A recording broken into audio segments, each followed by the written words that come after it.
Good afternoon. For our media partners, I'm Hernando County Sheriff Al Nienhuis. It is spelled Nienhuis and it's pronounced Nienhuis. As you probably know, we're here as a result of a death investigation, and to give you a little bit of background, what occurred is yesterday morning about 9:37, we received a call from an individual just up the trail here behind me, just a tiny bit, that he had found what he believed to be a young female deceased. Of course, first responders came to the area and within several minutes determined that this young lady was in fact deceased. Of course, that sets a whole litany of things into place, that things we have to go through, procedures and so forth, cordon off the crime scene and start doing a death investigation, which includes calling the medical examiner and so forth. Probably within the first hour or two, we were fortunate because we certainly did not have this individual identified, but somebody did come forward and say that a young lady, a juvenile, was missing, and that person believed that this might be that individual. Again, when the medical examiner came here and we started processing the scene, it was evident fairly quickly that it was a very suspicious death, likely the cause of homicidal violence. That obviously got the detectives involved, both our major case detectives, property crimes detectives, and others, as well as community policing and forensics and crime analysis, all jumped in and started working this case. We quickly found out through one witness that this young lady apparently left her home in the middle of the night, and again, this is a juvenile, left her home at about 1:30 in the morning. So we were relatively confident almost immediately that there was, she went to go meet an individual who was likely the person who killed her. We started interviewing a couple people that we originally thought might have met with her, and that turned out to not be the case. These individuals we were able to determine over the course of yesterday afternoon and late into last night that they were not involved. As late as this morning, we were doing good old-fashioned police work, talking to a bunch of people, issuing a lot of search warrants as well as preservation orders on electronic media type and electronic social media accounts and so forth. And we happened to get fortunate that a lead was developed of a particular individual who may have had contact with her, and we'd already talked with this individual. And to give you some perspective, over about a 24-hour period or a little bit longer, we did close to 24 formal interviews, as well as talked to dozens of other people informally, knocking on doors and so forth. We probably had about a dozen different documents that we had to do, like as I said, search warrants and preservation orders. So detectives worked very late into last night, as well as getting up very early this morning, and continued working. One of the things that we did, one of those kind of informal interviews, led us to believe that a person might have been in the area who originally told us that he was not in the area, and of course that caused us to focus in on that particular individual. I'm happy to report that a few hours ago, about 2 or 3 hours ago, after interviewing this individual and talking with the state attorney's office, we were able to develop enough information where the state attorney was comfortable in charging a Mr. Cameron Cubel, C-U-B-E-L. He's a 16-year-old white male, and he was charged, or is in the process of being charged, with first-degree murder. Again, that's in consultation with our local state attorney's office. We get them involved almost immediately when we have some situation like this to make sure that they are comfortable with the case. The only history somewhat significant for this particular individual is a battery arrest last year. Other than that, I don't think there's a whole lot of history. Again, we don't have a whole lot of information that we can release. I can tell you that likely the cause of death was from an edged weapon.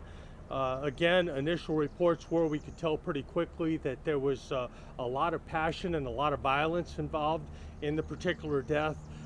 So we were relatively confident it was not a random act, and as I said, because she did sneak out in the middle of the night to meet with some individuals, one or more individuals, we were confident that she likely knew her killer, and this individual and our victim do have known each other in the past. So this case, fortunately, because of the hard work of individuals in my major case section, as well as crime analysis, forensics, and a myriad of other people in the sheriff's office, we have this case solved in about 24 to 36 hours from when it was originally reported. I don't know if I can give you a whole lot of information other than the fact that this is solved. Obviously, if any of your listeners know of anything about this case, we are always willing to take more information to make a case stronger, or if there was anybody else involved in this. Right now we don't necessarily have any information that anybody else was involved, but we're certainly not eliminating that fact as a possibility, and we would certainly take any information anybody's willing to give us. So I think that's about all I can give you. Lieutenant Drew's here, my major case lieutenant, and maybe we could answer a couple questions for you. Again, we don't have a whole lot more than what I've already given you, but Sheriff, what could you tell us about the victim in this case, either name or age, where she may have gone to school? I can tell you that it is a juvenile female, but that's all I'm going to release because of Marcy's Law. Again, I can tell you that she did leave her house in the middle of the night, and we believe that the encounter, the murder occurred sometime not long after that. And what was the previous relationship between the two? Well, again, if I talk too much about the relationship, it might give information about who the victim was. And again, we are not at liberty to give that, but suffice it to say, they were not strangers. That's about all I can say. Who reported the juvenile missing and when? She actually was not reported missing prior to us finding the body. The person who came forward, was that a parent that came forward who said that Again, if I talk too much about it, I don't want to give away too much information, but somebody did, because of what was going on here at the scene, somebody approached us and said, we believe it might be a particular individual, and it did turn out, after several hours it took us to get the scene processed, we were able to positively identify the victim as that individual, so that did turn out to be the case. But the first indication we had of who the identity of the victim was because of this individual who actually came here, saw the commotion, and gave us that information. Do you believe the murder took place here, or did it take place somewhere else? We've discussed that a lot, and all the indication, everything indicates that it did. We're not totally ruling out something different, but all the indications are that it did occur a very short distance north of us here on the trail here at Cypress Lake Preserve trailhead. And then your suspect, is he local to the area? What's his Yeah, he actually lives in the area of US 41 and Croom. So it's in I think it's actually in the city limits of Brooksville, or very close there too. So it's, for reference, it's going to be west of here several miles. Can you just talk about the impact that it has on your investigator when you have this juvenile that's so young, goes out in the middle of the night? I mean, this is a hard case to work, but we had a very similar case in St. Petersburg. I don't know if you're familiar with it, last month with another teen ran out in the middle of the night, met a man, and was killed. So I don't know if you have a message or something that your investigators would like to add. Well, I think we have a couple messages. Number one, there is no murder that is easy to work. When it involves a young person, I will tell you that it tugs at the heartstrings of everybody involved, whether they have children or not. But if they have children, obviously it's even more heart-wrenching. Young people, and as we like to say, high-risk lifestyles and going out in the middle of the night as a young teenager is certainly high risk, and it certainly does not. We certainly are not blaming the victim. She did not deserve what she got, but from a crime prevention standpoint, it's important to be, when you're a teenager, even as an adult, it's important to be in bed, during the middle of the night, because your chances of being a victim of a crime go down substantially if you're in your own home. But that being said, we also understand that young people don't always make the great decisions, and they certainly don't deserve to be murder victims. So is he being charged as an adult then? As of at the moment, he's being charged as a juvenile, but in talking with the state attorney, I don't want to put words in their mouth, but in these types of cases, it's very likely he will be charged as an adult if they haven't already done that. I think that's a process they have to go through to adjudicate him as an adult or charge him as an adult, but that's likely going to occur. But that ultimately is going to be up to the state attorney when they get the whole package together. Your investigators for the first-degree murder charge, they believe it was premeditated? Again, talking with the state attorney's office, they believe they have sufficient probable cause to believe that this is the charge of first-degree murder is appropriate in this particular case. I will tell you, and that brings up a very good point, despite all the work that's been done on this case in the last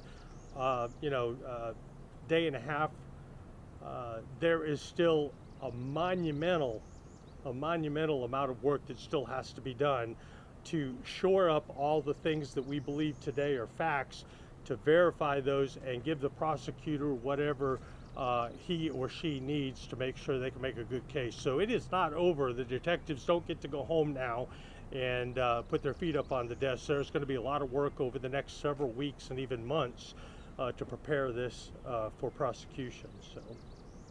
Sheriff, you also mentioned that the likely cause of death of the victim was from an edged weapon. What sort of details can you share as far as what led to that conclusion?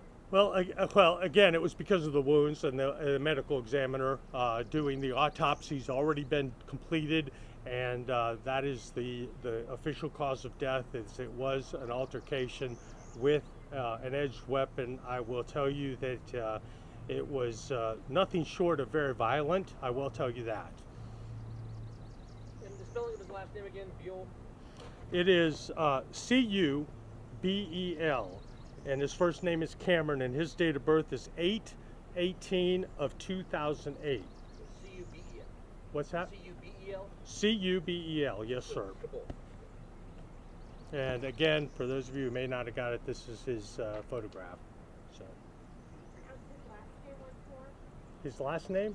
C-U-B-E-L, Kubel. Kubel, I guess. Did you go to high school nearby? I'm sorry? Did you go to high school nearby? We were just discussing that. I don't know. I know the investigators know the answer to that, but I'm not 100% sure. That is one thing we were talking about literally 5 minutes ago. He may have gone to Hernando High. I'm not sure if he still does or not. So.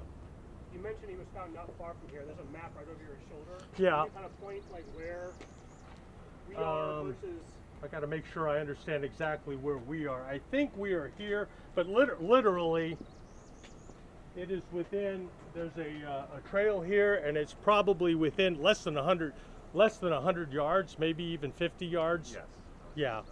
So we're talking a very short distance up the trail behind me. Very short distance. Sheriff, I know you don't want to speak too much to their relationship, but have you been able to determine motive? I really don't want to go into that just yet. All right. I know, again, we're still working through a lot of those unanswered questions, and hopefully we'll get answers to as many of those as we possibly can. So. Social media was a big factor in this case. I'm sorry? Social media was a big factor in this case? No, I would say that the break came from good old-fashioned police work. Good old-fashioned police work. A whole lot of work combined with a tiny bit of luck, because identifying the individual, I think the individual just happened to be going by. I don't think that they saw it on social media. I think they were in the area, and as far as the break, which originally led us to this individual, although we did know of him and actually talked with him, but the break we got was from just talking to people and getting some information that led us to believe that he was much more involved than he told us during our initial very short and informal interview with him. So, all right. All right, thank you all very much for coming. If you have any questions or concerns, I think the public information team will get you a photograph of the individual and some more information. If anything comes available, you are welcome to call them if you have any additional follow-up questions. Again, thank you all for coming out. We appreciate the partnership. Thank you.